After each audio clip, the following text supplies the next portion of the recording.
Page 118, this is number 2 at the bottom of the page. I might mention, because people are offended by everything these days, it's just crazy. I mean, you can't do anything or say anything without offending somebody, and frankly, I really don't care.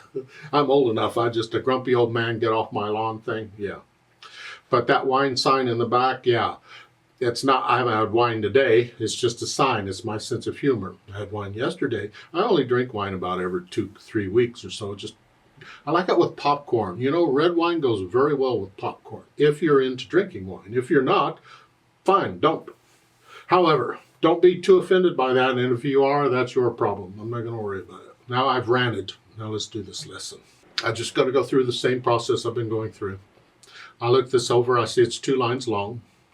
The clef signs are treble and bass clef. There's 1 flat in the key signature, so it's either in the key of F major or D minor, because those are the keys with 1 flat. If I look at the end, we're ending on Fs. I'm guessing we're probably in F major. Sometimes you just gotta get in and play the piece and listen to it, because it'll sound different here to here. The harmonies will sound different, major and minor. You get into it, you just listen to it. That's really the safest way, but I always just check the end first, because most pieces will end on their tonic chord, or their 1 chord. Don't have to, but they do. And then 6/8 time, which explains all the 8th notes. Each one gets a count.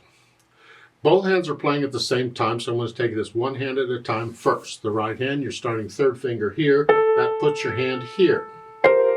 And the B flat is part of the hand position because it's in the key signature here. If the B flats were accidentals, I'd do here and then I'd move it there when I needed it. But here it's there. And the accidental would be to take it off okay. So with 1, 2, 3, 1, 2, 3, 1, 2, 3, 2, 3. Remember, dotted quarter note is the same as 3/8 notes. Just memorize it. It doesn't matter what the time signature is, it's always that. Here you get 3 counts. And then going on, 1, 2, 3, 1, 5, 6. I keep saying 1, 2, 3, 1, 2, 3. It's 1, 2, 3, 4, 5, 6. You fix it, you do the trans. Left hand. Well, left hand's got interesting things going on because of the C sharps. So we're starting here with the F chord, we're not using the middle note. Actually, the middle note's in the other hand. See, when you consider harmony, you got it all, and so it's quite common in piano where one hand plays part of the chord and the other hand plays the other part and duplicates notes too. That's okay, whatever. It's here. 2, and then a C sharp. Then 1 and 5 again, and then natural. Okay, couple of things here.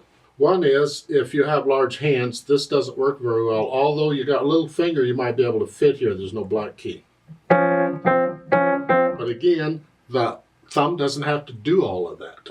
And I don't finger it this way, typically. I just reach up and do it out here, 2nd finger. And stay out here. Here. So I'm going to use 2nd finger on C sharp. You use whatever you use. Now the other thing I want to point out is in the 2nd measure, that natural sign in parentheses, remember that's a courtesy sign. It's not needed. That is a C natural anyway. But I need you to understand that a lot of publishers won't give you that natural sign. You have to know that C sharp in the 1st measure is only good for that measure. But they're doing it, so okay. And then you go down, little finger. Okay, now, another thing about this one, when the little finger goes down, you can use 4 and 5 there. It's like we were doing here. I can do that. There, 2. It's kind of awkward here in some cases because of the C sharp. Because if you do this, you're almost stuck with doing this. Otherwise, you got to do that. And that doesn't work very well. So if here, and then if you want to go here, and then use 4th finger after that, that works. Just stay there. So the fingering in the left hand is 5-1. This is at the beginning. 5-1, 5-2, 5-1, 5-1, now 4-1. Just stay here. In the 2nd line, you come back to 5-1 again. Same thing.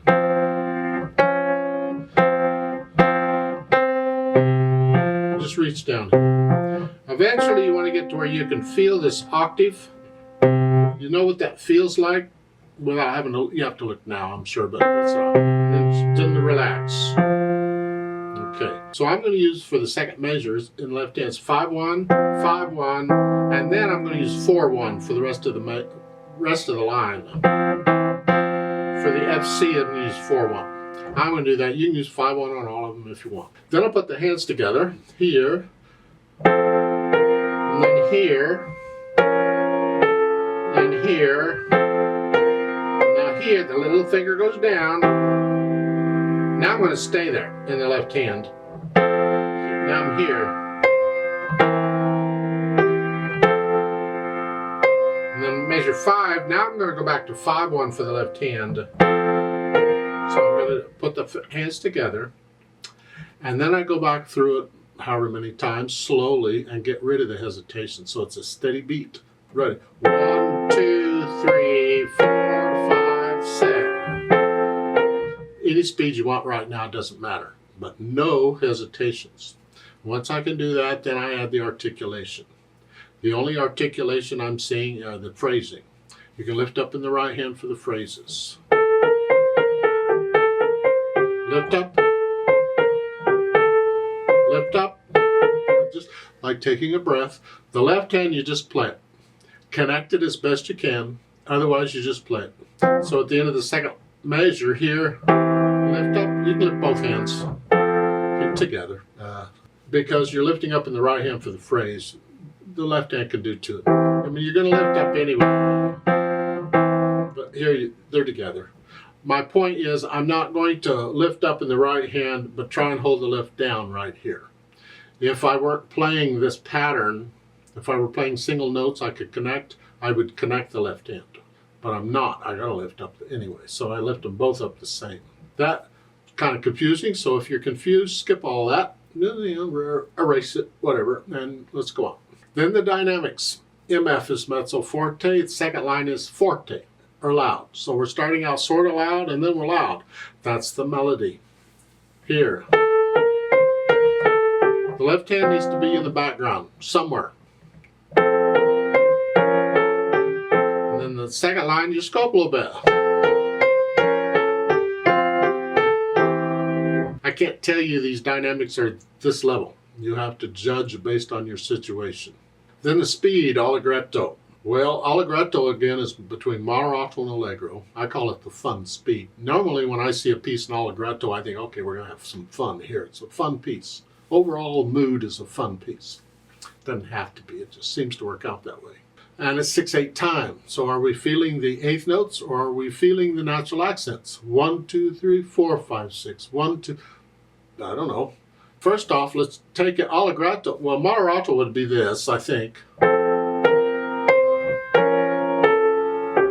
That's the beat. 3, 1, 5, 6. 1, 2, 3, 4. That feels slow. So moderato is that. Allegro is a.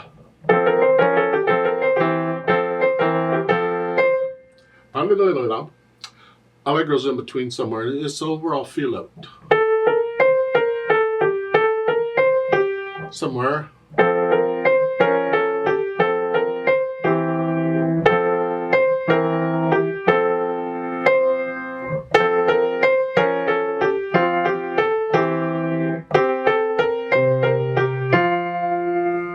That's my allegretto for now.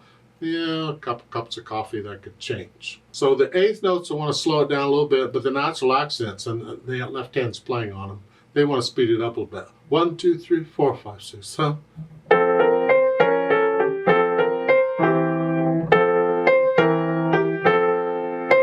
1, 2, 3, 4, 5, 6. Because then the natural accents are still feeling kind of slow, but then the eighth notes are moving right along. It's the feel of it. What feels allegretto to you? Let's play it together very slowly and check the notes and the rhythms. I'll give us 6 counts because there's 6 beats in a measure. Now let's see what happens. I'm not going to do the louds and softs. We're just checking notes and rhythms is all we're doing here. We're not performing it. 1, 2, 3, 4, ready, go.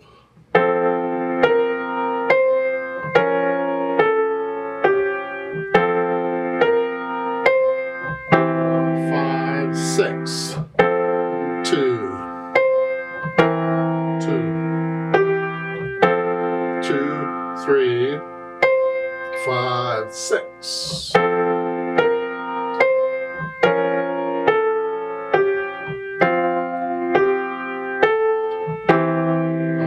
6.